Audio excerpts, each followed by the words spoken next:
Eh bien, bonsoir et bienvenue à tous pour cette nouvelle série de cours. Je suis heureux de vous voir si nombreux pour mon premier cours. J'espère qu'il y en aura autant pour le second. Alors, avant de commencer, je voudrais expliquer un petit peu pourquoi j'ai souhaité consacrer cette série de conférences à l'Asie. Je vais vous présenter aujourd'hui une introduction, en fait, sous une forme historique, pour vous présenter les découvertes et surtout les chercheurs qui ont travaillé en Asie, qui ont permis de comprendre l'évolution humaine sur ce continent. Et en fait, le message principal que je voudrais faire passer ce soir à travers cette revue historique, ces gens qui ont travaillé parfois dans des conditions difficiles, vous allez voir, ils traversent des guerres, il leur arrive des tas de choses, c'est qu'en fait, l'Asie, c'est un petit peu le palais de la Belle au bois dormant de la paléanthropologie. Donc c'est un endroit qui a été un endroit presque enchanté, si je peux dire, à la fin du XIXe siècle et pendant la première moitié du XXe siècle, et qui ensuite s'est un petit peu assoupi finalement. Il y a eu des découvertes qui ont eu lieu après la Seconde Guerre mondiale, ça a continué. Mais dans le fond, à partir de l'immédiate avant-guerre, disons de la fin des années 30, c'est vers l'Afrique que l'intérêt s'est porté. Et aujourd'hui, souvent, quand on parle d'évolution humaine, de nouvelles découvertes, c'est souvent de l'Afrique qu'il est question. Et vous allez voir, tout ça a des raisons en partie historiques. Pourtant, cette situation, cette prévalence de l'Afrique, depuis, disons, une quinzaine d'années, s'est trouvée rééquilibrée par une remise en route, si je peux dire, de la paléanthropologie asiatique. Alors, il y a des pays comme la Chine où ça ne s'est jamais vraiment arrêté, mais disons que depuis une quinzaine d'années, il y a eu des découvertes très importantes qui ont eu lieu en Asie, et je pense que si vous suivez l'actualité des découvertes, vous en avez entendu parler, les Denisoviens, l'homme de Flores, l'homme de Luçon. C'est pas seulement une succession ça n'est pas seulement une succession de découvertes dont il s'agit, mais c'est aussi une façon nouvelle de comprendre l'évolution humaine.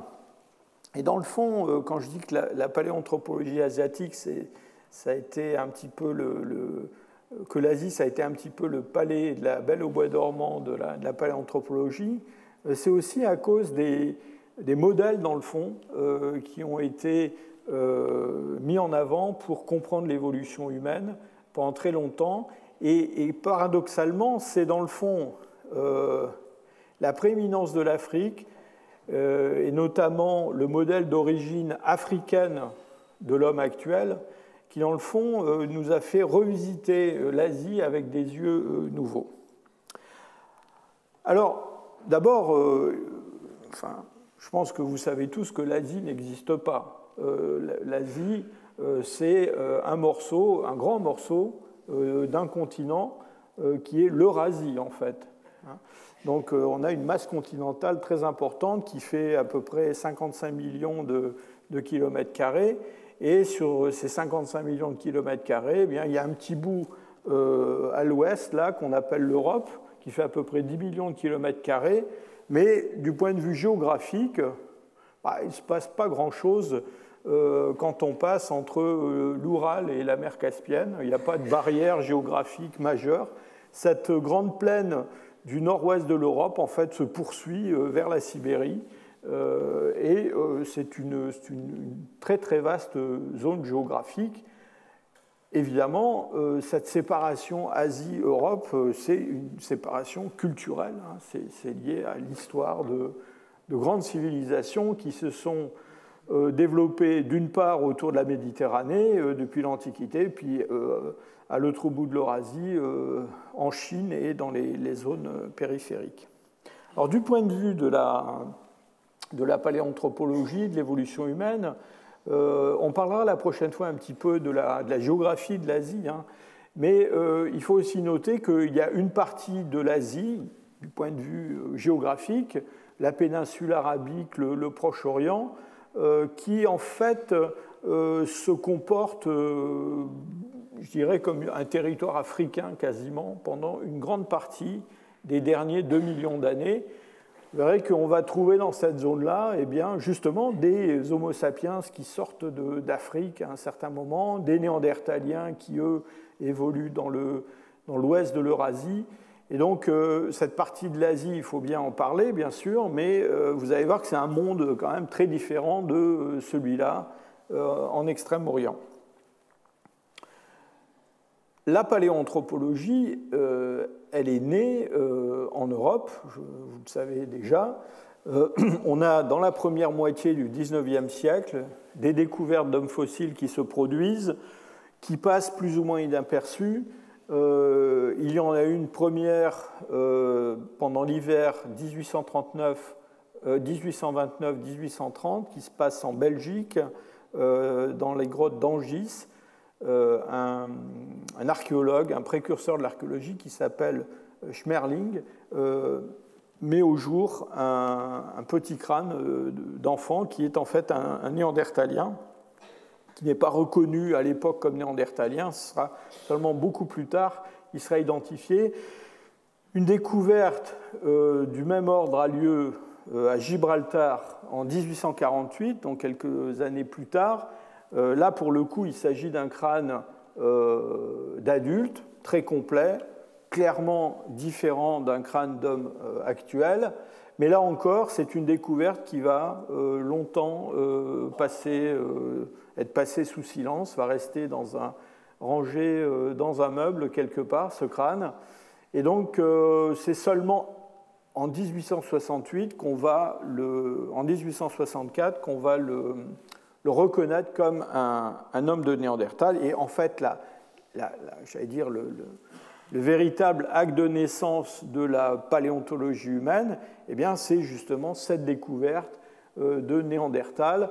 Donc en 1856, dans des carrières qui se trouvent dans la région de Düsseldorf, dans un endroit qui s'appelle Néandertal, en allemand Tal c'est une vallée, hein, donc la vallée de Néander, que des ouvriers qui travaillent dans les carrières, 2 ouvriers italiens, vident une petite grotte qui s'appelle Feldhofer, et cette petite grotte de Feldhofer contient des sédiments avec des ossements, surtout des ossements d'ours, d'autres mammifères, et ces ouvriers vont recueillir certains de ces ossements pour les donner à leur chef de chantier qui pense que ce sont des ossements d'ours. Il les remet à un enseignant local qui s'appelle Fulroth, et ce monsieur Fulroth se rend compte tout de suite qu'il s'agit d'ossements humains. Il va les transmettre, il va les montrer à un anatomiste qui s'appelle Schaffhausen, qui est un professeur d'université, et ensemble, ils vont décrire cet homme de Néandertal qu'on a découvert pour la première fois. Alors, l'homme de Néandertal, c'est donc le premier homme fossile qui est découvert. Sa reconnaissance, son acceptation va prendre du temps. En fait, ça va prendre pratiquement toute la moitié du XIXe siècle. C'est seulement avec la répétition de découvertes similaires qu'on va accepter l'idée qu'il a existé dans le passé un type humain très différent de l'homme actuel et qui a cohabité avec des formes éteintes. Et en particulier, ce sont des découvertes en Belgique, dans la grotte de Spie, qui vont, si je peux dire, régler la question de l'homme de Néandertal, qui avait rencontré une opposition très forte. Hein. Il y avait d'éminents savants qui pensaient que c'était un être pathologique qui avait laissé ses restes dans la grotte de Feldhofer. Donc tout ça se passe en Europe. Dans les années 1800, en 1868 exactement, on va trouver les premiers restes de Cro-Magnon en Dordogne. Et donc on a ces premiers éléments de l'évolution humaine passée qui se mettent en place en Europe. Le deuxième épisode très important dans le développement de la paléanthropologie, eh bien, justement, c'est en Asie qu'il va avoir lieu. Et il va avoir lieu dans des circonstances tout à fait curieuses. En fait, celui qui va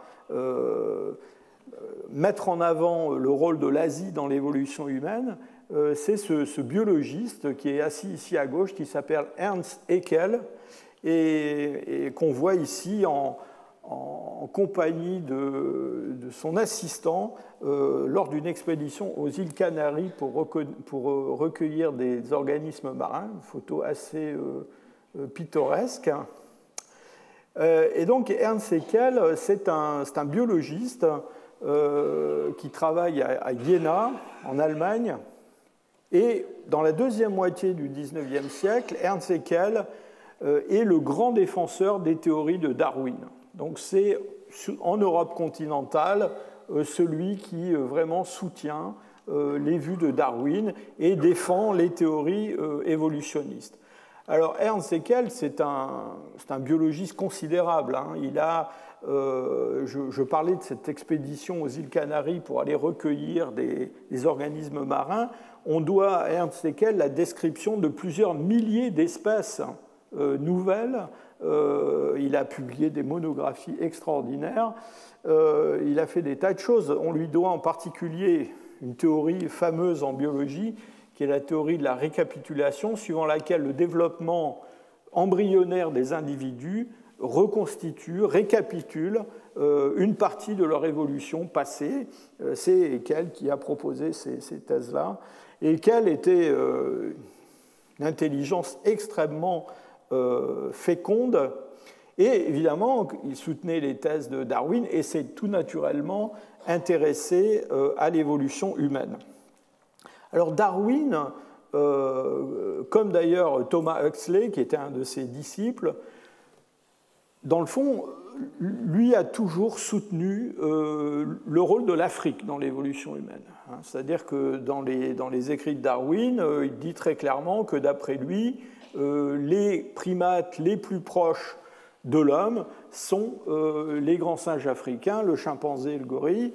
Et donc, Darwin pense que c'est en Afrique que doit se situer l'origine de l'homme. Alors Darwin, dans son origine des espèces par voie de sélection naturelle, se garde bien de parler d'évolution humaine. Il faudra attendre beaucoup plus tard, 1871, pour qu'il s'exprime là-dessus. Mais d'autres se chargent de porter le message de l'évolution et de l'évolution humaine.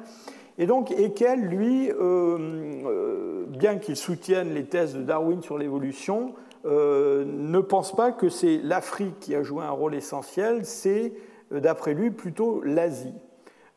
Pourquoi ? Eh bien parce que Haeckel voit plutôt, alors pour des raisons anatomiques et embryologiques assez obscures, voit plutôt une parenté entre les hommes et les grands singes asiatiques, comme l'orang-outan ou le gibbon, qu'entre l'homme et les grands singes africains. Haeckel, à Iéna, a un ami qui s'appelle August Schleicher, qui est professeur à la faculté de philosophie de l'université d'Iéna. Schleicher, c'est un peu le mouton noir de la faculté de philosophie d'Iéna. Il a des idées à la fois politiques et puis scientifiques un petit peu, je dirais, dissidentes. Et donc, il est très content d'avoir ces relations amicales avec Haeckel. Et Schleicher s'intéresse, lui, à l'origine des langues, et en particulier à l'origine de l'indo-européen, enfin des langues indo-européennes.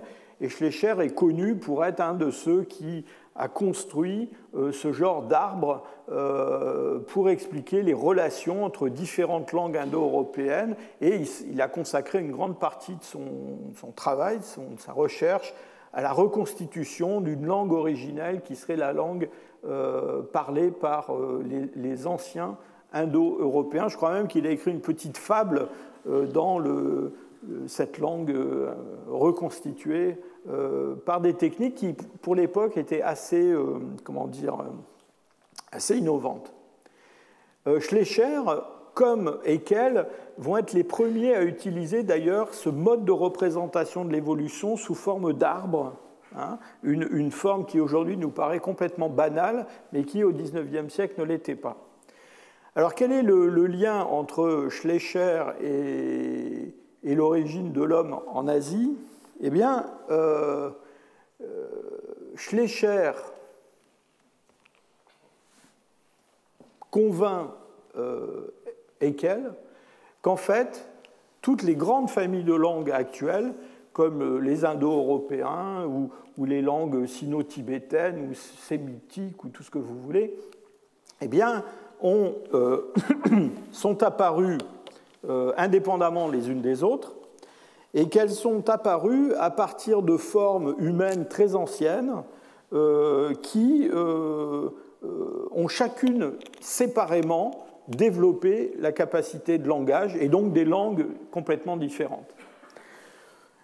En gros, la vision de l'évolution humaine et de l'évolution des langues par Ernst Haeckel, c'est qu'il a existé dans le passé un chaînon manquant entre l'homme et les grands singes. Alors pour Haeckel, c'est un grand singe asiatique et pas africain. Et ce chaînon manquant, eh bien, il était muet.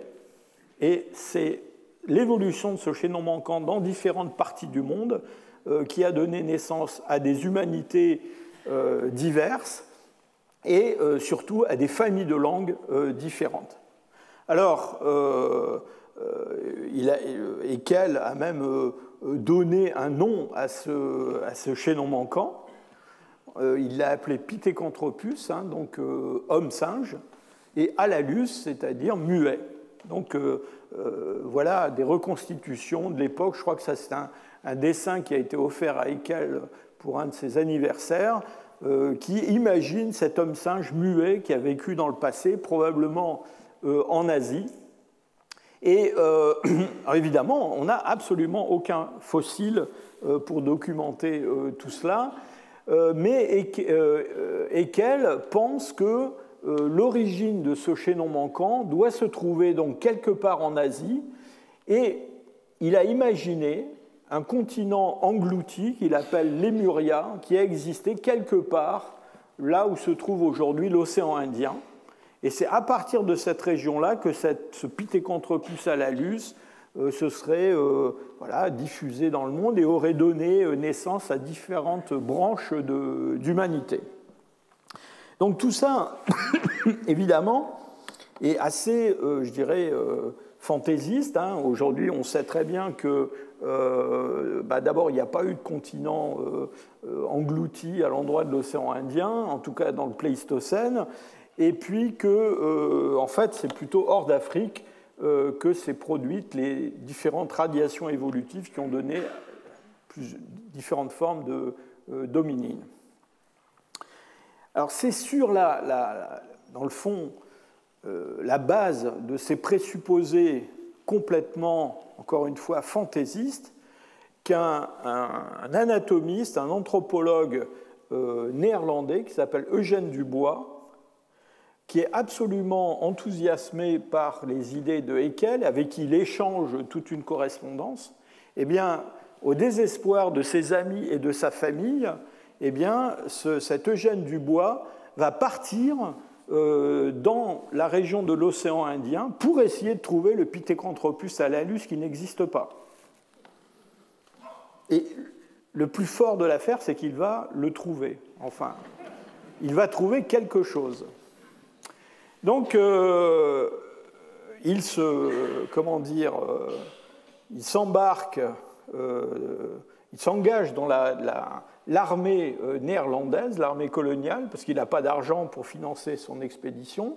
Il a une formation de médecin, et donc il demande à être envoyé dans ce qui s'appelait à l'époque les Indes orientales néerlandaises, et qui s'appelle aujourd'hui l'Indonésie, donc indépendante depuis 1945. Donc Dubois part avec son épouse. Je crois que ce n'était pas un mariage très très heureux, et une petite fille toute nouveau-née. Et donc, il arrive à Sumatra en décembre 1887, et là, il va consacrer son temps libre, quand il ne s'occupe pas de malades, pour essayer de trouver des fossiles. Et il va se montrer extrêmement actif, il va trouver des fossiles à tel point que, impressionné par ses résultats, il va finir par être libéré de son travail médical et on l'adjoint au ministère colonial de l'Éducation et il est engagé comme une sorte d'explorateur. On met à son service 2 ingénieurs et 50 condamnés aux travaux forcés pour essayer de trouver le Pithecanthropus halalus,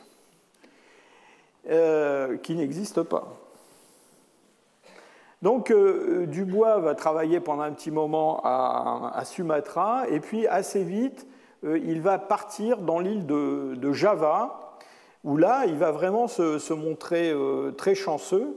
En 1890, il découvre un petit fragment de mandibule dans un site qui s'appelle Kedung Brudus, à Java, mais surtout, il est resté célèbre pour ses fouilles menées le long de la rivière Solo, donc à peu près dans le centre de l'île de Java. Et donc, le long de cette rivière, eh bien, il y a des terrasses avec des sédiments. Et donc, grâce à ces forçats condamnés aux travaux forcés, eh bien, vous voyez, il n'hésite pas, hein, il fait des fouilles quand même de très très grande ampleur. On aurait beaucoup de mal aujourd'hui à faire des fouilles aussi importantes dans un temps aussi court. Il faut dire que les fouilleurs sont volontaires hein, maintenant. Et donc, dans ces sédiments qui longent la rivière Solo, eh bien, Dubois va trouver des ossements fossiles. Donc c'est assez extraordinaire parce que voilà quelqu'un qui part à l'autre bout du monde, enfin par rapport aux Pays-Bas, animé par des hypothèses franchement farfelues, qui se met à creuser au bord d'une rivière, à l'autre bout du monde, et qui trouve ce qu'il cherche. Hein. Et évidemment, on peut se dire que c'est complètement génial. On peut aussi se dire qu'il y a des tas de Dubois qui sont partis faire des trous partout et dont personne ne parle parce qu'eux n'ont rien trouvé.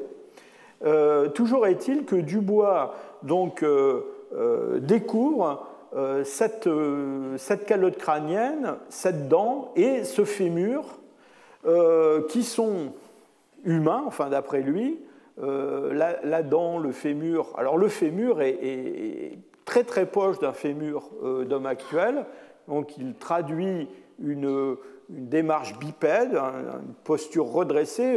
Dubois, c'est un très bon anatomiste, mais la calotte crânienne qui est trouvée dans les mêmes niveaux, elle, est très très curieuse parce que vous voyez le sommet du crâne est complètement aplati avec un front fuyant, un bourrelet suborbitaire, un bourrelet occipital et à l'intérieur un cerveau qui devait faire à peu près 700-750 cm3, quelque chose comme ça, donc à peu près la moitié du cerveau d'un homme actuel. Et donc Dubois, en hommage à Haeckel et à ses idées sur l'origine de l'homme et le chaînon manquant, va appeler ces restes Pithecanthropus, et le terme pithécanthrope a connu une postérité d'une certaine façon jusqu'à aujourd'hui, on a même fait des chansons, mais il laisse tomber quand même le halalus, le muet, et il le remplace par erectus, qui veut dire vertical, et donc c'est un homme primitif vertical. Alors, Dubois, évidemment, extrêmement content de sa découverte, il va continuer à travailler, il va découvrir plusieurs autres restes à Trinil, en particulier des fémurs. Donc, ces forçats-là qui l'ont vu tellement enthousiaste à la suite de la découverte de ce fémur, vont lui trouver d'autres fémurs. Donc il y a toute une collection de fémurs qui viennent de Trinil, à tel point qu'on a pensé à un moment donné que ces fémurs devaient venir peut-être de cimetières récents où on allait lui chercher des fémurs, mais non, apparemment, ils sont bien des fémurs anciens. Ils ont peut-être laissé passer d'autres os. Et donc Dubois va rentrer en Europe et il est évidemment très très enthousiaste. Il va faire des conférences, il va faire des publications, mais malheureusement, sa découverte de Pithecanthrope n'est pas accueillie avec autant d'enthousiasme par tout le monde. Alors, pendant l'exposition universelle de Paris de 1900, près du Champ de Mars, là-bas, eh bien, dans le pavillon néerlandais, on présente une reconstitution du Pithecanthrope de Dubois. Vous voyez, il est redressé, hein, ça c'est le fémur qui nous le dit. Il a l'air quand même pas très malin. Et il a vous voyez, des orteils écartés du reste du pied parce que Dubois, d'autres anatomistes pensent que c'est un chaînon manquant, donc un être intermédiaire entre grand singe et homme. Alors il y a des anatomistes de l'époque, des paléontologues qui n'achètent pas du tout les interprétations de Dubois et qui pensent qu'il s'agit plutôt d'une sorte de grand singe un peu bizarre qui a été découvert. Et Dubois, qui a une personnalité assez, comment dire, difficile, va graduellement se renfermer et il va en particulier mettre ces fossiles de Java sous clé et graduellement ne plus les montrer à personne pendant assez longtemps. Alors on lui a donné un poste de professeur de géologie à l'université d'Amsterdam, mais dans le fond, à la fin de sa carrière, il s'est mis à faire plutôt autre chose. Il a en particulier été un de ceux qui s'est intéressé au cerveau, à l'évolution du cerveau. Il a été un des fondateurs, si on peut dire, de la paléoneurologie. Il est mort assez amer, en fait, hein, ce Dubois. Il a quand même légué au musée naturaliste de Leiden une collection énorme qui est encore en cours d'exploitation. Et je vous montrerai, quand on parlera des Homo erectus de Java, des découvertes tout à fait récentes qui ont été faites dans cette collection de Dubois à Leiden.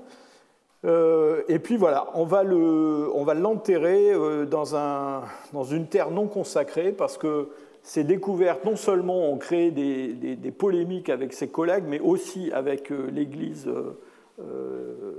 néerlandaise.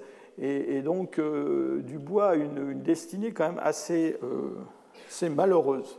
Mais il a lancé, dans le fond, cette recherche dans l'île de Java. Et à la suite de Dubois, il y a de nombreux sites. Alors là, je vous en montre quelques-uns, mais il y en a d'autres. En fait, cette île de Java se révèle être un véritable paradis paléontologique. Pourquoi ? Eh bien, surtout à cause de l'activité volcanique qui est très intense dans cette région du monde. Et donc, on a des dépôts marins, des dépôts fluviatiles et des dépôts volcaniques qui se recouvrent les uns les autres. Et dans de nombreux endroits, eh bien, ces dépôts sont très, très riches en fossiles.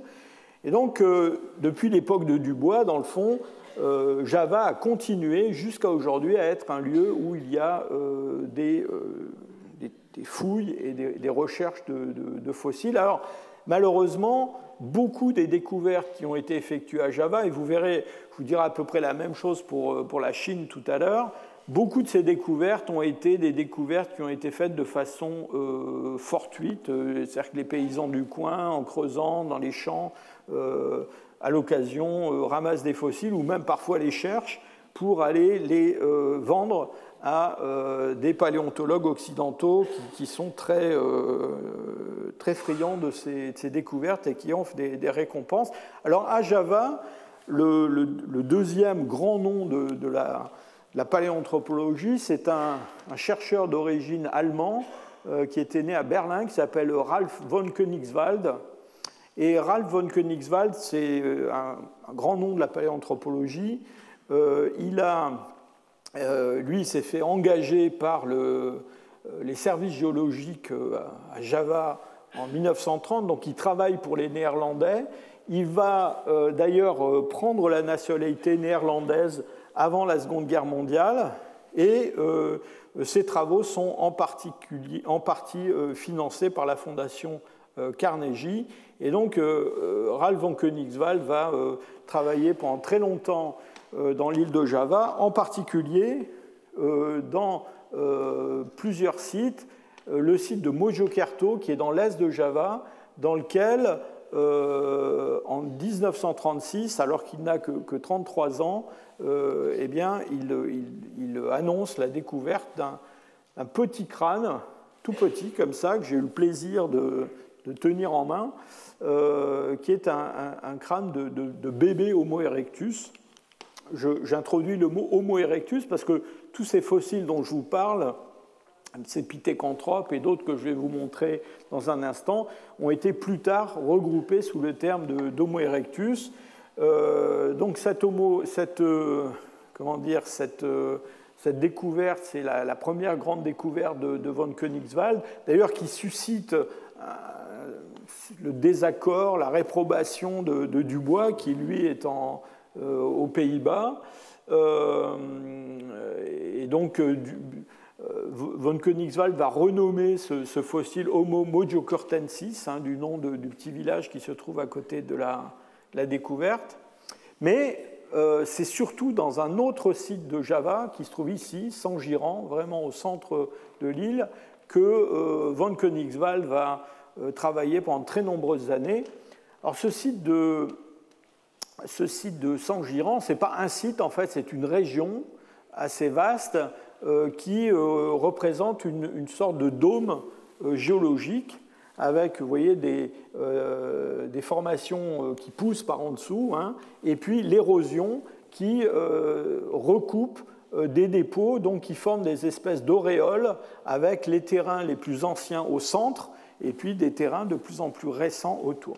Et vous voyez tous ces petits crânes et ces petites mandibules que vous voyez sur la carte, eh bien, ce sont des lieux où on a découvert à Sangiran, donc depuis l'époque de von Koenigswald, des fossiles d'hominines. Je crois qu'on en a 80, quelque chose comme ça au total aujourd'hui. Alors, encore une fois, souvent trouvés dans des conditions qui ne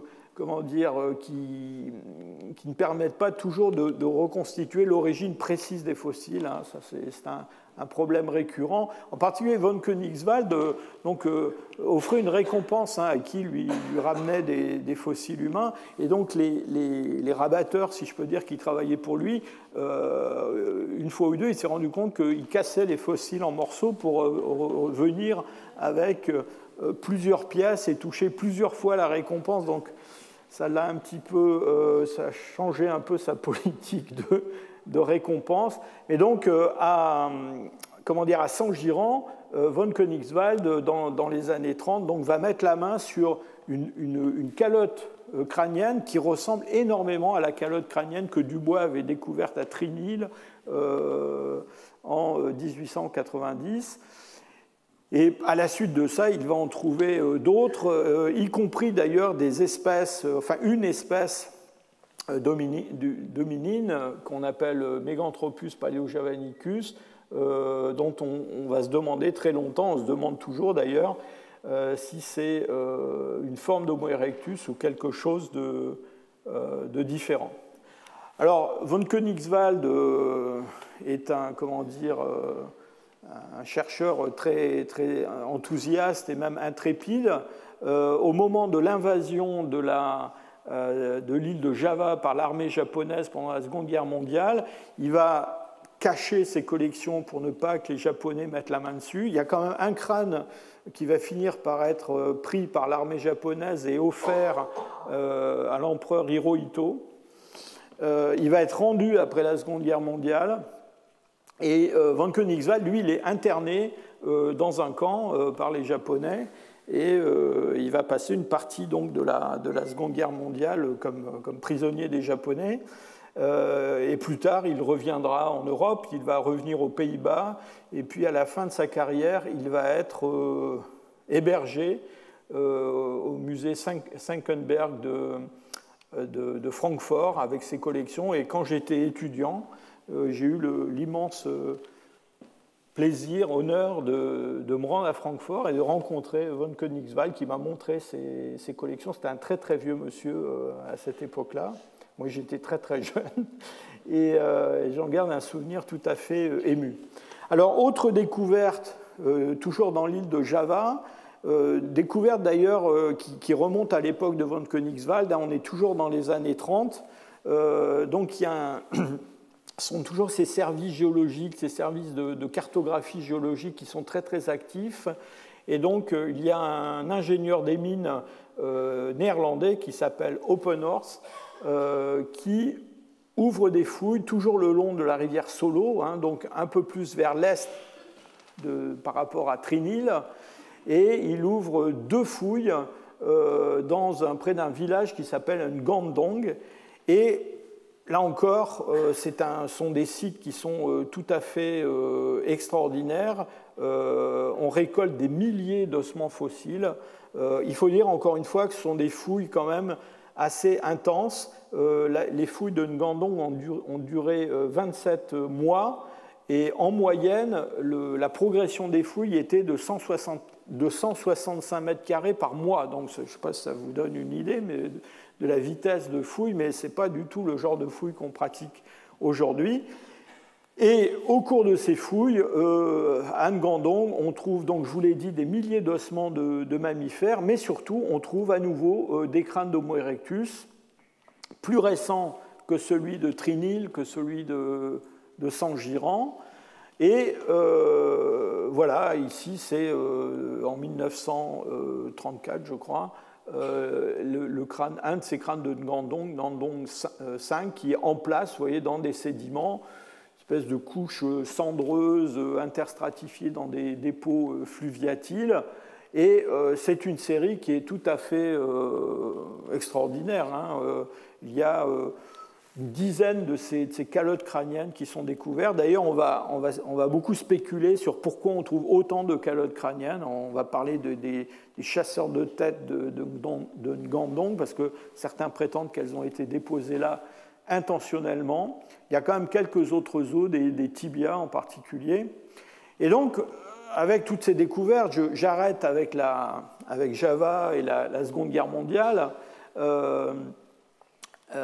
Les recherches après la Seconde Guerre mondiale vont se poursuivre, et on a donc une série qui est probablement aujourd'hui, si on met ensemble tous les fossiles de Java, la plus grande série de restes d'Homo erectus qu'on connaisse sur la planète. On va se déplacer maintenant en Chine, et en Chine, on a aussi des découvertes très très importantes qui ont lieu. Donc j'arrête mon exposé historique à peu près à la Seconde Guerre mondiale, parce qu'après, je ne dis pas qu'il ne se passe plus rien, mais c'est un petit peu la continuation de ce qui s'est passé auparavant, avec beaucoup moins de découvertes. Alors en Chine, les Occidentaux, les chercheurs suédois en particulier, mais aussi autrichiens, français, américains, sont très, très actifs. Et alors, en Chine, il y a une tradition qui consiste à utiliser les ossements fossiles et les dents fossiles, qu'on appelle des os de dragon, pour la pharmacopée traditionnelle locale. Donc on broie en poudre ces fossiles et puis on vend cela dans les pharmacies traditionnelles. Ça se pratiquait, moi dans les années 80, j'ai encore acheté des fossiles dans des pharmacies. Il n'y avait pas de dents d'homme fossile malheureusement dans le sachet qu'on m'a vendu, mais les paléontologues de l'époque visitent énormément ces pharmacies traditionnelles. Et de temps en temps, dans ces dents, eh bien, il y a des dents qui semblent peut-être humaines. Alors, dans le Pléistocène d'Asie, il y a beaucoup de dents d'orang-outans en particulier, qui ressemblent beaucoup à des dents humaines. Et quand je suis allé voir Ralph von Königswald à Francfort dans mes jeunes années, eh bien, il avait encore, lui, toute une collection de dents qu'il avait achetées comme ça dans des pharmacies traditionnelles. Et on se demandait si ces dents étaient vraiment humaines. Donc on commence à recueillir des fossiles, on commence à penser qu'il y a dans ces restes fossiles qui sont utilisés pour fabriquer des médicaments qui sont censés guérir le mal de tête, des fossiles d'hominines. Mais dans le fond, on ne sait pas trop d'où ces fossiles viennent, parce qu'évidemment, les gens qui vendent les fossiles n'ont pas tellement envie de dire où est-ce qu'ils les trouvent, pour qu'on n'aille pas se servir gratuitement, si je peux dire, dans leur source d'approvisionnement. Alors, quand même, il va y avoir une longue, si je peux dire, une longue enquête qui va amener un certain nombre de gens dans la région de Pékin, à peu près une 50aine de kilomètres à l'ouest de Pékin, dans une zone que l'on appelle la colline aux os de dragon, parce que justement, on y trouve des os de dragon. Enfin, ce sont des os de mammifères pléistocènes.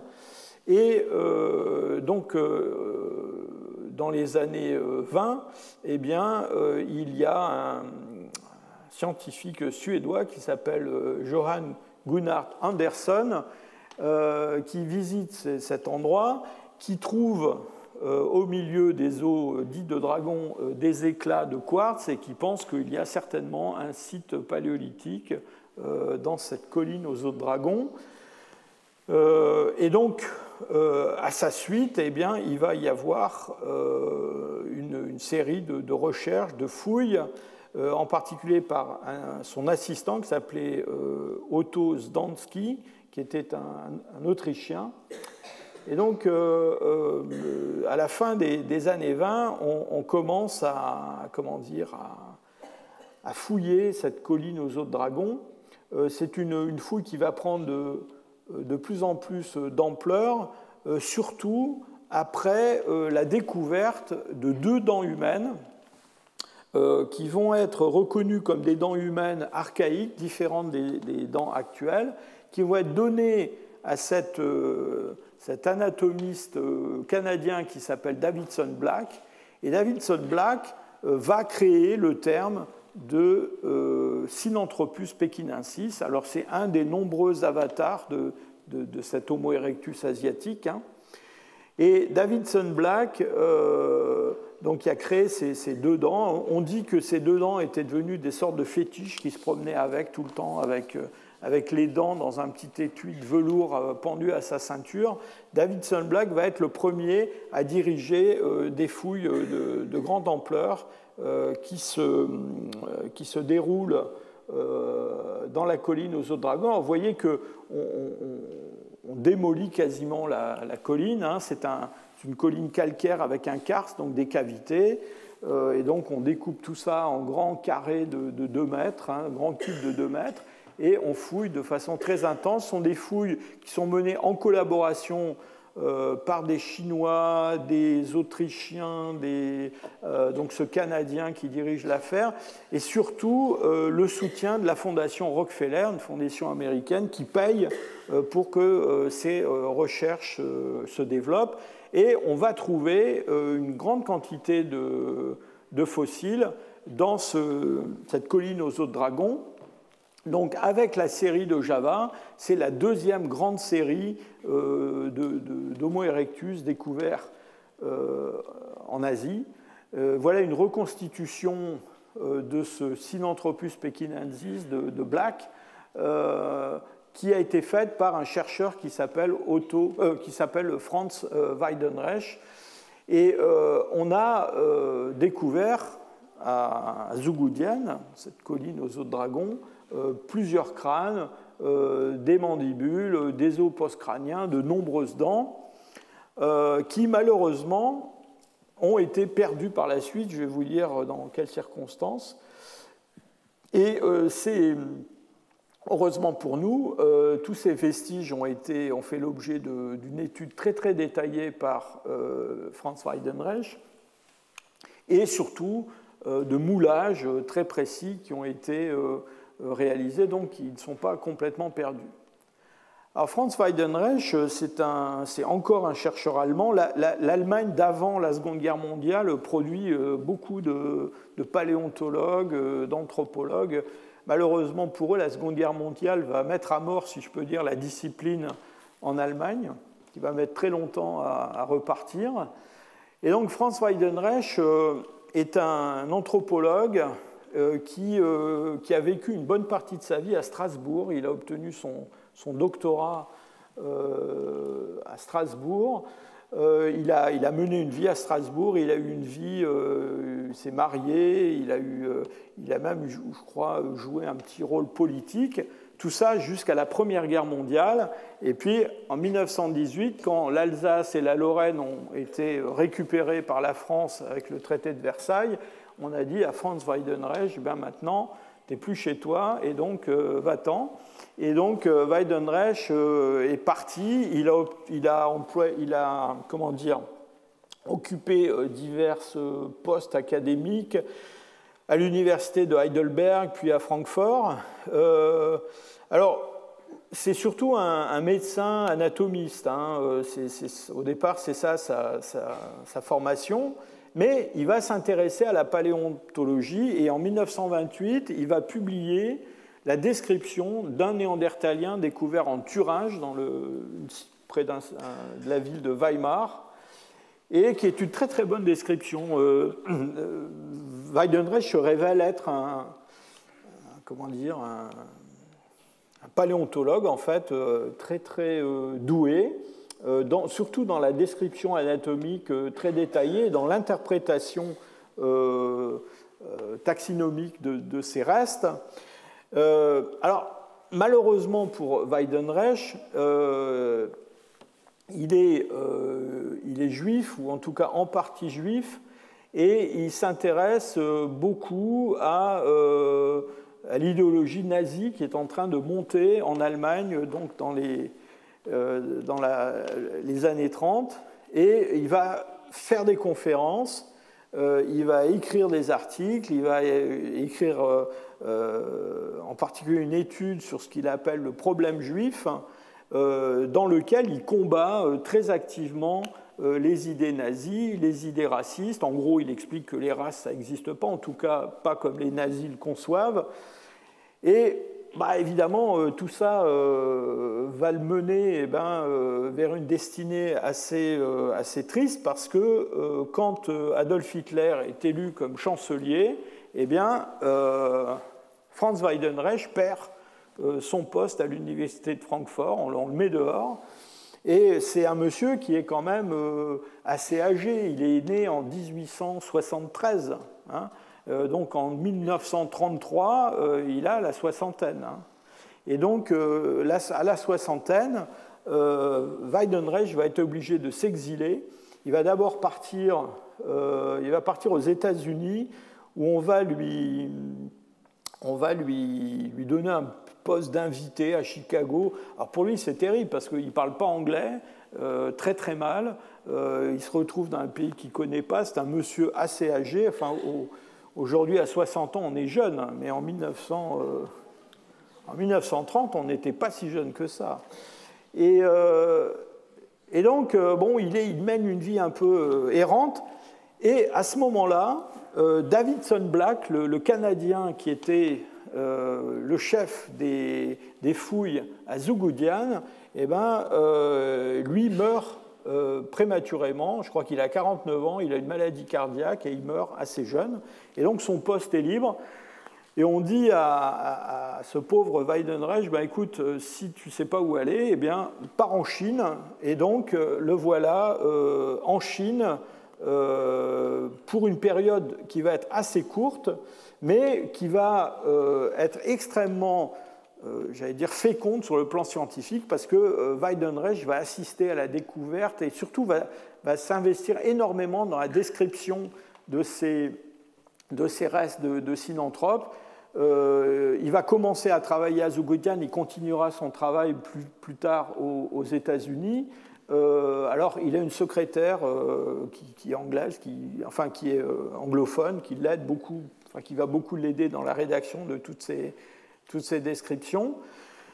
Alors, il est manifestement poursuivi par le destin parce que 3 ans après son arrivée à Zugudian, là, ce sont les Japonais qui arrivent et donc la vie sur la fouille de Zugudian devient quand même assez périlleuse. Donc, on évacue le personnel. Weidenreich va retourner aux États-Unis où il va avoir pendant assez peu de temps un poste à l'American Museum of Natural History à New York, où il va continuer à travailler sur les restes de Sinanthropes. Et les restes de Sinanthropes, eux, eh bien, on essaie, c'est un peu la même histoire qu'avec von Königswald à Java, on essaie de les mettre à l'abri des envahisseurs japonais. Et donc, on finit par convaincre l'ambassadeur des États-Unis d'organiser un rapatriement des fossiles vers les États-Unis. Alors, ces fossiles sont emballés dans des boîtes qui sont mis dans une espèce de cantine en bois du type de celle que les Marines américains utilisent pour le transport de leurs effets personnels. Donc, tout est emballé dans 2 caisses comme celle-là. Et ces caisses sont censées être transportées par un bateau qu'on doit retrouver près du port de Qingguangtao. Malheureusement, ce bateau se fait capturer par les Japonais. Les caisses restent dans un camp de marine qui s'appelle Camp Holcomb, près de Qingguangtao, et c'est la dernière fois qu'on a vu ces caisses. Donc, tous les fossiles découverts à Zugudian, dans cette magnifique collection d'Homo erectus, eh bien, a disparu pendant la Seconde Guerre mondiale. Alors, depuis, il y a toute une... Je pense que si vous allez sur Google, vous trouverez certainement des références d'ouvrages qui racontent comment on a retrouvé ces fossiles. Alors, les bruits les plus variés ont couru. Il y a une veuve d'un Marines américain qui a prétendu qu'elle les avait dans son garage. Finalement, ce n'était pas vrai. On a dit qu'ils étaient, je ne sais pas où, au Vatican, que c'était le KGB qui les avait, enfin, etc., etc. Ou même qu'ils étaient au Japon, tout bêtement. En fait, je pense que malheureusement, ils ont totalement disparu. Alors en fait, aujourd'hui, il reste très peu de choses. Il reste quelques dents qui ont été rapportées au musée d'Uppsala. Je vous rappelle l'investissement des chercheurs suédois dans les premiers travaux à Zugudian. Donc on a quelques dents qui ont été retrouvées dans des cartons au musée d'Uppsala, qui sont les dents découvertes à Zugudian avant la guerre. Et puis les Chinois ont repris des fouilles à Zugudian, dans la localité principale, après la guerre, et ont découvert quelques restes, mais enfin rien de comparable à ce qui avait été mis au jour avant la Seconde Guerre mondiale. Donc, Weidenreich va consacrer les dernières années de sa vie qui vont être assez courtes. Je crois qu'il meurt en 1948, donc il est à New York, et il va publier plusieurs monographies énormes avec la description très très détaillée de tous ces fossiles. C'est, une bible pour les gens qui s'intéressent à ces questions-là, et un ouvrage qui est toujours utilisé encore aujourd'hui. Alors, vous avez sur cette photo Weidenreich qui rencontre von Königswald, et Weidenreich et von Königswald vont avoir des contacts, ils vont même écrire ensemble une description des fossiles d'Erectus de la rivière Solo. Vous vous souvenez, ces calottes crâniennes du village de Ngandong. Donc c'est Weidenreich qui va les décrire avec une introduction par von Königswald. Et ces contacts entre les deux hommes vont être très fructueux parce que, dans le fond, en mettant ensemble ces fossiles javanais, indonésiens, et puis les fossiles chinois, eh bien, va peu à peu naître l'idée que tout ça, eh bien, c'est une espèce, en fait, une espèce fossile, et c'est l'espèce qu'on appelle aujourd'hui Homo erectus. Alors, le terme d'Homo erectus a été proposé plus tard par Ernst Mayr en 1950, mais en fait, c'est quand même ces chercheurs-là qui ont, si je peux dire, porté sur les fonds baptismaux l'espèce Homo erectus. Donc on laisse tomber Pithecanthropus, on laisse tomber Sinanthropus et on appelle tout ça Homo erectus. Donc, gardez bien ça en tête, Homo erectus, jusque après la Seconde Guerre mondiale, c'est une espèce que l'on ne connaît qu'en Asie. C'est-à-dire que les premiers Homo erectus qui vont être découverts en Afrique, c'est beaucoup plus tard. Il va y avoir des découvertes à la fin des années 50 en Afrique du Nord, avec les travaux de Camille Arambourg en Algérie, et puis la découverte à Olduvai d'une calotte crânienne, mais là on est dans les années 60. Hein. Donc Homo erectus, c'est une espèce très longtemps uniquement asiatique. Et vous voyez comment, dans le fond, l'histoire a beaucoup pesé sur l'interprétation du matériel fossile, parce que finalement, il a fallu attendre très longtemps des découvertes de la fin du XXe siècle pour réaliser qu'Homo erectus était en fait une espèce d'origine africaine qui était sortie d'Afrique et qui était allée en Asie. Alors, dans les travaux de Weidenreich, il y a un aspect très important et qui va considérablement marquer l'évolution des idées, c'est l'idée de l'origine polycentrique de l'homme actuel. Alors qu'est-ce que c'est que cette histoire d'évolution polycentrique? Je crois qu'on a déjà parlé dans certains de mes cours précédents, mais c'est l'idée que dans le fond, les hommes actuels, les aborigènes australiens, les asiatiques, les africains, les Européens, eh bien, ont des origines qui sont des origines locales dans chaque région de l'Ancien Monde. Et que dans chaque région de l'Ancien Monde, on assiste à une évolution à partir d'un stade que Weidenreich appelait archanthropien, les Homo erectus, si vous voulez, un stade paléanthropien, l'homme de Néandertal, et puis un stade néanthropien qui était le stade de l'homme actuel. Et donc, dans cette perspective-là, on avait des évolutions qui n'étaient pas complètement séparées, il y avait quand même des échanges géniques entre toutes ces lignées pour maintenir un petit peu, l'homogénéité de tout ça. Mais ça, c'était la grande idée de Weidenreich, et c'est une idée qui a été prévalente en paléanthropologie, je dirais jusque dans les années 1980, où là, l'idée de l'origine africaine de l'homme actuel, de tous les hommes actuels, eh bien, a commencé à s'imposer et a été finalement, j'allais dire, presque universellement admise à la fin du siècle. Alors, cette idée de Weidenreich, elle a eu des continuateurs. On est passé d'un modèle polycentrique à un modèle qu'on appelle le modèle multirégional, qui a eu ses défenseurs, qui a encore un ou deux défenseurs, avec toujours cette idée que dans le fond, on pouvait aller d'une calotte crânienne de Ngandong à un aborigène australien actuel, et que c'était une lignée locale qui menait à des hommes récents. Pareil pour l'Europe, l'Afrique ou l'Asie. Alors, pourquoi je vous parle de ce modèle de Weidenreich et de sa survie? Eh bien parce que singulièrement, ce modèle, eh bien, il va avoir une très grande influence sur les chercheurs chinois. Et disons qu'il y a une école paléanthropologique chinoise, en particulier basée à l'Institut de paléontologie des vertébrés et de paléontologie humaine de Pékin, où plusieurs professeurs se sont succédés depuis la Seconde Guerre mondiale, qui, dans le fond, ont été extrêmement influencés par ce modèle.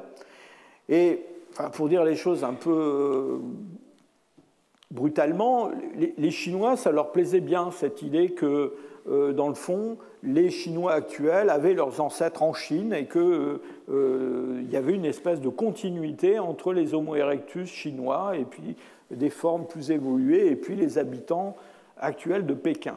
Et donc, j'allais dire, la Chine est probablement un des endroits sur Terre aujourd'hui où les idées enfin le modèle d'origine africaine de l'homme actuel, disons, est moins bien perçu qu'ailleurs. On va dire ça comme ça. Et alors pourquoi ça a de l'importance? Eh bien, ça a de l'importance parce que depuis la Seconde Guerre mondiale, eh bien, on a continué à trouver en Chine beaucoup de fossiles.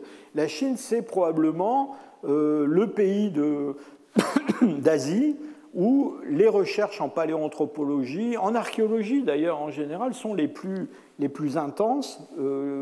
Elles sont soutenues par le gouvernement. Il y a dans toutes les grandes universités chinoises, il y a des gens qui s'intéressent à ces questions-là. Et donc, on a trouvé pas mal de restes fossiles pléistocène en Chine. Là, c'est une carte qui vous en montre quelques-uns des principaux, mais il y en a de nombreux autres qui ont été mis au jour. Et dans le fond, le problème de cette influence du modèle multirégional en Chine, c'est que, dans le fond, chaque fois qu'on a trouvé quelque chose qui n'était pas un Homo erectus style Zhugudian, et qui n'était pas un Homo sapiens proche des hommes actuels, chaque fois qu'on a trouvé quelque chose comme voilà, ce fossile découvert dans le sud de la Chine en 1958, qui est l'homme de Maba, mais il y en a d'autres, hein, on a trouvé pas mal, je vous ai montré une carte avec beaucoup de points. Eh bien, dans le fond, la tentation a été d'intercaler ces fossiles dans une lignée d'évolution continue depuis les Homo erectus asiatiques, chinois, jusqu'aux Homo sapiens asiatiques actuels. Et donc, il y a toute une littérature qui a été produite. Les Chinois ont été, sinon les seuls, mais les principaux à décrire et à interpréter les fossiles découverts en Chine. Et donc, ils ont intégré tous ces fossiles dans ce modèle multirégional. Et dans le fond, ça a considérablement, enfin, de mon point de vue, obscurci la compréhension de l'évolution humaine en Asie. Vous avez sûrement entendu parler des Denisoviens, ce groupe frère des hommes de Néandertal qui a existé en Asie, qui a été découvert dans l'Altaï et dont on a décrit récemment une mandibule découverte au Tibet. Donc ces Denisoviens, c'est un groupe qui n'a rien à voir avec les Homo erectus asiatiques et qui n'a rien à voir avec les Homo sapiens chinois ou asiatiques en général. C'est une branche d'un groupe archaïque eurasien qui a une branche européenne et une branche disons ouest-Eurasie et une branche est-Eurasie. Et dans le fond, le fait de vouloir faire rentrer des fossiles qui sont probablement pour la plupart des Denisoviens découverts en Chine dans ce schéma multirégional, dans le fond, a un petit peu brouillé les cartes. Et voilà un fossile découvert récemment, pas si récemment que ça, qui est ce crâne magnifique qui a été récemment, en 2018, qui a été présenté à la presse, aux médias, qui est probablement quelque chose comme un Denisovien ou l'ancêtre commun des Denisoviens et Néandertal en Chine.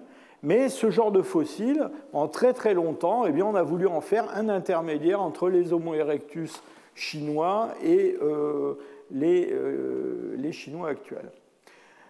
Je vous le montre aussi, ce fossile, parce que son histoire est quand même assez extraordinaire. Donc, je vous ai dit qu'il avait été présenté à la presse en 2018. En fait, on pense qu'il a été découvert en 1933 par un fermier qui l'a gardé chez lui. En tout cas, sa famille l'a gardé pendant toutes ces années. Et c'est seulement très récemment qu'il a été remis à un professeur de l'université de Hebei, qui l'a donc présenté à la presse comme une découverte extraordinaire. Et ça soulève un autre aspect de ces découvertes très nombreuses en Chine, c'est que, un petit peu comme à Java, on a beaucoup de découvertes qui ont été faites soit dans des fouilles anciennes pour lesquels on a très très peu d'enregistrement du contexte des découvertes. Par exemple, cette fouille d'Open Earth à Ngandong, c'est une fouille, je dis qu'elle avait duré 27 mois. Donc en regardant les cahiers de fouilles et les journaux de ces gens-là, on voit que les géologues qui dirigeaient cette fouille, ils ont été 24 jours sur la fouille, sur ces 27 mois. Donc ça veut dire que sur les 27 mois, il y avait 26 mois où il y avait des ouvriers qui creusaient avec des pelles et des pioches et qui sortaient des crânes. Donc on a des discussions qui sont des discussions sans fin encore aujourd'hui pour savoir quel est le contexte géologique exact, la datation de ces fossiles. Et donc en Chine, on a une situation qui est un petit peu similaire, avec beaucoup de fossiles comme celui-là, voilà, qui sont un jour amenés dans une université par quelqu'un qui dit voilà un crâne qui vient du comté de machin, mais évidemment, ce n'est pas très facile de déterminer l'âge de ce fossile, et en particulier ce fossile absolument extraordinaire, très complet, eh bien, personne n'a la moindre idée de l'âge géologique de ce fossile. Et ma foi, alors sauf pour des fossiles récents pour lesquels on peut faire une datation directe au radiocarbone, eh bien, on n'a pas de méthode magique pour dater le fossile lui-même, enfin des fossiles humains. Alors ces travaux qui ont eu lieu à Java et puis en Chine essentiellement, et qui ont, bon, vous l'avez compris, essentiellement permis de découvrir Homo erectus, de comprendre ses variations, eh bien, j'allais dire de façon périphérique, ont permis la découverte d'autres choses, de choses beaucoup plus récentes, et en particulier des Homo sapiens plus ou moins anciens. Donc là, on est en train de parler des Homo sapiens qui sont venus remplacer tout le monde, si je peux dire, après les Denisoviens, après les Homo erectus, après les Denisoviens. Et donc déjà à l'époque de Dubois, eh bien, Dubois lui-même, 2 ans avant la découverte de Trinil, avait découvert 2 crânes près d'un village de l'est de Java qui s'appelle Wajak ou Wajak, suivant les orthographes. Et longtemps, on a cru que ces crânes de Wajak étaient des crânes anciens. On a d'ailleurs reproché à Dubois de les avoir cachés, de ne pas les avoir trop montrés à l'époque de la découverte du Pithecanthrope, parce que dans le fond, il aurait craint j'allais dire, mettre en péril son Pithecanthrope en sortant des crânes qui étaient des crânes qui, ma foi, ressemblaient beaucoup à des crânes actuels. Alors, ces crânes de Wajak, ils ont été publiés par Dubois en 1920-1922. Bon, alors là encore, ça va être le cas pour 2 ou 3 autres découvertes que je vais vous montrer maintenant, sont des crânes, entre guillemets, modernes. Ceux-là, d'ailleurs, ceux de Wajak, on pense qu'ils sont en fait assez récents. Mais pareil, on a essayé de les intégrer dans ce schéma multirégional. C'est-à-dire que ces crânes de Wajak ont été vendus pendant un moment comme voilà, un intermédiaire entre des formes anciennes, genre Ngandong, et puis les aborigènes australiens actuels. À Zhougoudienne, dans la grotte, à proximité de ce karst où on a découvert tous ces crânes et ces fossiles d'Homo erectus, eh bien, au sommet de la colline, il y a une grotte qu'on appelle la grotte supérieure de Zhougoudienne, et dans cette grotte, là aussi, on a trouvé des crânes qui sont des crânes d'Homo sapiens et qui... alors, encore une fois, l'âge est assez discuté, mais il pourrait avoir 30 ou 35 000 ans. Donc on a trouvé 3 de ces crânes dans cette grotte supérieure. Et encore une fois, ces crânes ont été utilisés pour l'argumentation du modèle multirégional. Et on a comme ça toute une série de découvertes qui ont eu lieu, alors soit juste avant la guerre, soit dans les années qui ont suivi la Seconde Guerre mondiale, dans différents coins d'Asie, et qui documentent donc des hommes qui sont plus ou moins contemporains du Paléolithique supérieur européen.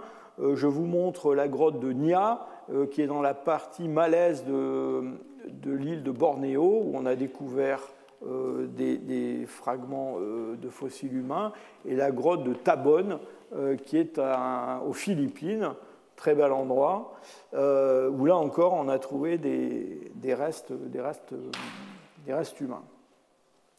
Donc ça, c'est le paysage de l'Extrême-Orient qui, dans le fond, s'est poursuivi jusqu'à il n'y a pas très longtemps. C'est-à-dire c'est avec la découverte des Denisoviens dans l'Altaï et avec la découverte de l'homme de Flores et de Luçon, dans le fond, que cette image multirégionale va être définitivement mise à mal. Alors pour finir, on va se transporter beaucoup plus à l'ouest, mais toujours en Asie. Dans cette partie de l'Asie qui est le Proche-Orient, où là aussi, pendant la première moitié du XXe siècle, toute une série de découvertes très importantes se sont produites. Cette région du Proche-Orient, elle est très très proche de l'Afrique. Et à travers les découvertes qui ont été faites, notamment en Israël, eh bien, on va graduellement, au cours du XXe siècle, voir se former l'ébauche de cette idée que, dans le fond, le modèle multirégional n'est pas un modèle valide, mais que c'est le modèle d'origine africaine de l'Homo sapiens qui est celui à retenir. Alors, on a dans cette région du monde un certain nombre de sites qu'on identifie aujourd'hui comme ayant livré soit des Néandertaliens, soit des Homo sapiens. Alors, c'était pas tout à fait... Alors ça, c'est l'image que l'on a aujourd'hui de ces découvertes, mais ce n'est pas tout à fait l'image qu'on en avait au début du XXe siècle. Alors, la première personne qu'il faut mentionner dans ces recherches au Proche-Orient sur l'évolution humaine et le paléolithique de cette région, c'est une dame tout à fait remarquable qui s'appelait Dorothy Garrod, qui a été la première femme professeure à l'université de Cambridge en Grande-Bretagne et qui est quelqu'un d'absolument remarquable. Elle a mené des campagnes de terrain avec des fouilleurs, des fouilleuses d'ailleurs, je crois surtout palestiniennes, notamment dans ces grottes qui s'appellent les grottes du mont Carmel, donc près de Haïfa en Israël. Et donc il y a une de ces grottes qui est la grotte de Taboun, qui est une grotte absolument gigantesque avec une coupe stratigraphique qui fait des dizaines de mètres de hauteur. Et donc elle a fouillé cette grotte-là et d'autres grottes. Et ces travaux de Miss Garrod ont eu un impact considérable, surtout parce que à Taboun et puis dans une autre grotte du mont Carmel qui s'appelle la grotte de School, elle a mis au jour toute une série de fossiles humains qui ont dès le départ été assez débattus parce que leur interprétation était assez difficile. Alors, les travaux de Miss Garrod à Taboun sont des travaux qui datent des années 30, mais elle a reconnu un certain nombre d'industries dans la grotte de Taboun qui couvrent un laps de temps considérable. Vous voyez, on parle de 300 000 ans. Et le découpage de ces industries lithiques dans la stratigraphie de Taboun a longtemps servi à fourni un cadre à la préhistoire du Paléolithique moyen du Proche-Orient. Notamment, on a essayé d'attribuer à ces différentes industries donc un moustérien de type D, C, B, etc., des types humains différents. Alors pourquoi des types humains différents? Eh bien parce que dans la grotte de Taboun, Miss Garrod a mis au jour un squelette qui est un squelette qui est connu sous le nom de Taboun C1. Pourquoi? Parce qu'il a été trouvé dans la couche C de Taboun. On se demande d'ailleurs s'il ne vient pas en fait du niveau juste sous-jacent qui est le niveau B et qu'il aurait été enterré dans le niveau C. Et cette découverte de Taboun, eh bien, c'est un néandertalien. Et quand on découvre ça dans les années 30, on connaît déjà bien les néandertaliens en Europe, et assez vite, on va faire le lien entre ce fossile et les fossiles européens. Et donc, c'est la preuve qu'on a au Proche-Orient des hommes de Néandertal, et que les hommes de Néandertal, eh bien, ne sont pas juste confinés à l'Europe. Alors, la deuxième découverte très importante de Mizgarod, c'est une découverte qui est faite dans une petite grotte qui se trouve pas très loin de la grotte de Taboun. Alors la grotte de Taboun, je vous dis, c'est une grotte très très grande. Vous voyez, la grotte de Skoul, c'est beaucoup plus petit. Et là, sur le terre-plein devant la grotte, on va trouver un véritable cimetière avec ce qui semble bien être des sépultures. Et ces hommes qu'on trouve à Skoul, qui ont un âge, aujourd'hui qu'on estime entre 100 et 135 000 à peu près, eh bien, eux posent quand même question, parce qu'ils ont des caractères qui les rapprochent des hommes actuels, mais aussi des caractères très primitifs. Vous voyez ce relief susorbitaire, cette face quand même très très robuste, qui évoque un petit peu les Néandertaliens. Et donc, dès cette époque-là, on commence à se demander qu'est-ce qui se passe au Proche-Orient. Est-ce qu'on a un groupe humain ou est-ce qu'on a deux groupes humains? Est-ce que ces deux groupes humains correspondent à des niveaux différents de la grotte de Taboun? À l'époque, on ne sait pas très bien dater tout ça. Va se rajouter à ça, dans les mêmes années, dans les années 30, les travaux de ce monsieur qui s'appelle René Neuville, et qui est consul général de France à Jérusalem, et qui est un passionné d'archéologie. Donc Neuville, à côté de son travail de diplomate, eh bien, se balade dans le désert du Negev, ramasse des silex.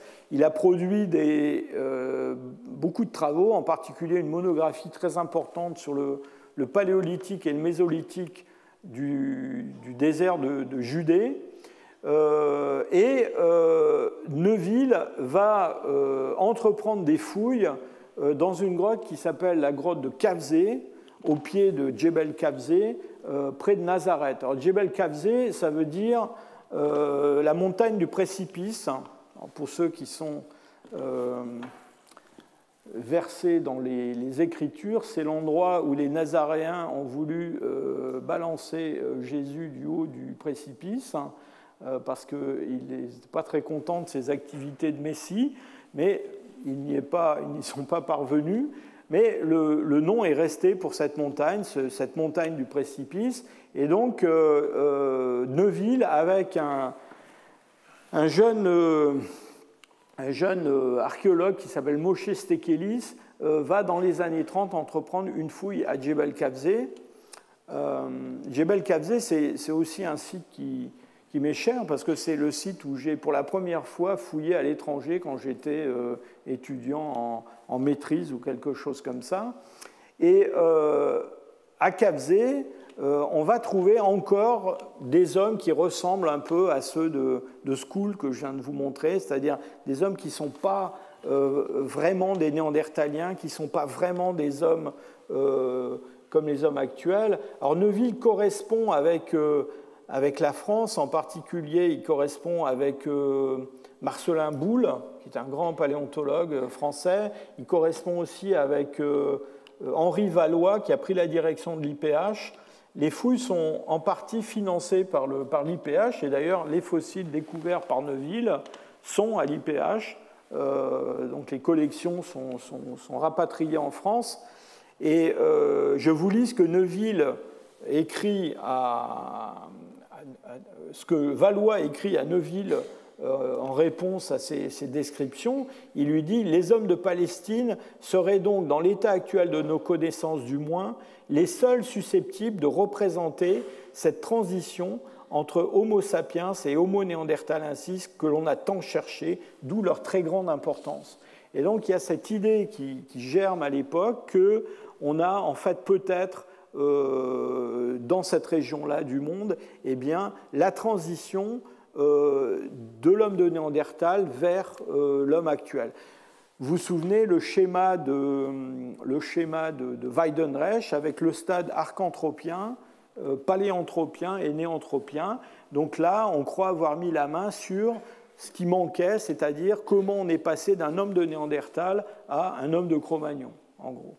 Donc c'est toujours ce schéma qui s'impose.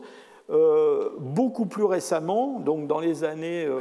donc moi, je n'ai pas fouillé à Cavzé dans les années 30, hein, mais plutôt plus tard, et donc dans les années 60-70, Bernard van der Merch va reprendre des fouilles à Cavzé. On va être capable de produire des datations. Et donc, ce qui est très important dans ces travaux menés en Israël, c'est qu'on se rend compte quand même qu'on a des formes. Là, c'est le crâne de la femme de Cavzé 9. Vous voyez que c'est un crâne qui est très, très, très moderne, entre guillemets. Hein. C'est-à-dire que c'est sauf pour un spécialiste, c'est quelque chose qui se différencie à peine du crâne d'un homme ou d'une femme actuelle. Et donc, avec des dates qui tournent autour de 100 000, 90 000, même plus pour Scull, hein, je vous ai parlé de 130 000, eh bien quand même, on en vient à se dire, mais comment est-ce possible que l'on ait là des fossiles qui représentent une transition entre l'homme de Néandertal et l'homme de Cro-Magnon, alors que ces fossiles sont plus anciens que la plupart des hommes de Néandertal que l'on connaît en Europe. D'accord ? Et Bernard van der Merch va être un de ceux qui va promouvoir l'idée qu'on a des formes, entre guillemets, modernes, très anciennes, plus anciennes que les Néandertaliens en Palestine. Alors la fouille aussi livre des choses tout à fait extraordinaires. Dans un contexte, qui est un contexte paléolithique moyen, on a des sépultures assez élaborées, cette fameuse sépulture double, hein, avec cette jeune femme et un enfant enterré à ses pieds. Il y a une autre sépulture très célèbre où on a un enfant qui a été enterré avec une ramure de daim posée sur son corps. Des fouilles très, très... enfin, des fossiles très, très spectaculaires. Et dans le fond, avec ces hommes de Palestine, eh bien, on va voir peu à peu, eh bien, dans le fond, la remise en cause de ce modèle multirégional qui va commencer. Je vous ai dit tout à l'heure que le modèle multirégional a eu des beaux jours jusque dans les années 80, mais en fait, j'allais dire, le ver était dans le fruit déjà auparavant à cause de ces découvertes au Proche-Orient. Et en particulier, un chercheur américain qui est décédé il n'y a pas si longtemps que ça, qui s'appelait Francis Clark Howell. On le voit ici sur le terrain avec son épouse Betty, et là, plus âgé, quand moi j'ai eu le plaisir et l'honneur de le fréquenter. Donc Clark Howell, qui avait été professeur à l'université de Chicago, puis de Berkeley, et un de ceux qui a, dans le fond, tranché un peu à propos de ces fossiles du Proche-Orient, en disant, mais écoutez, en fait, quand on regarde ce matériel, on se rend compte qu'il y a vraiment deux groupes. Un groupe qui est un groupe néandertalien, avec en particulier cette femme de Taboun que je vous ai montré tout à l'heure, et puis le matériel de Scull et de Cavzé, qui ressemble quand même beaucoup à des hommes modernes, et c'est Clark Howell qui va lancer ce terme de proto-Cro-Magnon pour les désigner. Alors c'est un terme qui aujourd'hui est tombé en désuétude, mais dans le fond, à travers cette dénomination, Clark Howell, dans le fond, jette les bases, si je peux dire, du modèle Out of Africa, c'est-à-dire l'idée qu'on a des Homo sapiens très proches des hommes actuels qui vivent il y a au moins 100 000 ans ou plus aux côtés des Néandertaliens. Alors, au Proche-Orient, ils les ont probablement, les deux groupes sont probablement remplacés les uns les autres au cours du temps, mais on a une évolution qui est très différente de celle qu'on a en Europe. Et on n'a pas encore fait le lien avec l'Afrique, mais le lien avec l'Afrique va venir justement dans les années 80. Alors, pour finir, je ne veux pas oublier le monde soviétique et juste vous montrer une diapo ou deux pour vous dire que les archéologues et les paléontologues russes ne sont pas restés en reste pendant toute cette période de l'avant-guerre. Donc on a, en Asie centrale en particulier, et dans le sud de la Sibérie, toute une série de sites que l'on connaît maintenant, mais certains de ces sites ont été découverts donc il y a longtemps et exploités, et en particulier ce site de Teshiktash, c'est un site qui se trouve en Ouzbékistan et qui a été fouillé par un anthropologue russe très connu qui s'appelle Alexei Pavlovitch Okladnikov. On aura l'occasion de reparler de lui. Et donc, Okladnikov, dans cette grotte de Teshiktash, découvre en 1938 des restes d'un enfant néandertalien. Et autour de cet enfant néandertalien, il y a des cornes de bouquetin. Donc, bon, à l'époque, on imagine une sépulture avec des offrandes, une espèce de structure. Bon, c'est quelque chose qui aujourd'hui est complètement remis en cause. On pense que ces cornes de bouquetin sont là un petit peu par hasard. Mais c'est une découverte qui est très importante parce qu'elle montre donc, elle commence à documenter le fait qu'en dehors de l'Europe, eh bien, on a des néandertaliens qui se sont répandus jusqu'en Asie centrale. Et dans le fond, avec cette découverte, eh bien, on annonce les découvertes récentes dans l'Altaï russe, non seulement des Denisoviens que j'ai déjà évoqués, mais aussi de néandertaliens qui se sont étendus jusque dans le sud de la Sibérie au cours du dernier grand interglaciaire. Donc voilà, pour conclure, je voudrais insister sur le fait que, d'abord, une grande partie des découvertes qui ont eu lieu en Asie ont eu lieu avant la Seconde Guerre mondiale. On va avoir, si je peux dire, une nouvelle vague de découvertes, qui est une découverte très récente et dont on va discuter dans les semaines qui viennent, avec ces groupes nouveaux qui vont être identifiés.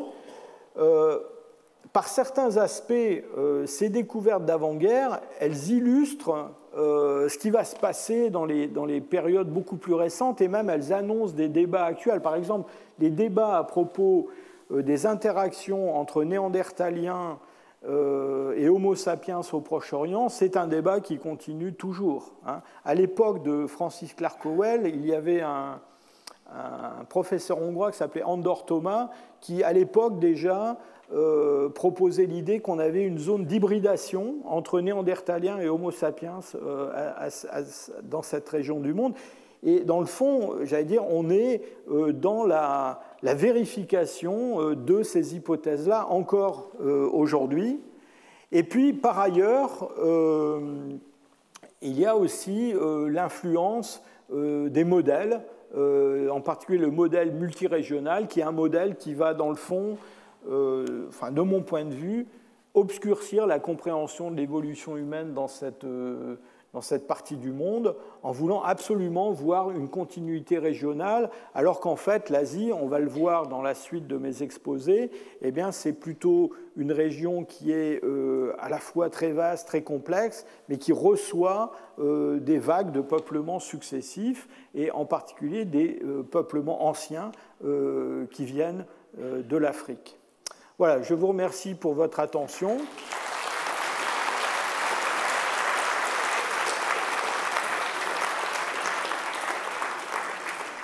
Et donc la semaine prochaine, on va reprendre le fil de ces, non pas de ces découvertes du point de vue historique, mais on va regarder groupe par groupe comment, du point de vue biologique et du point de vue comportemental, on peut interpréter ce matériel fossile et archéologique.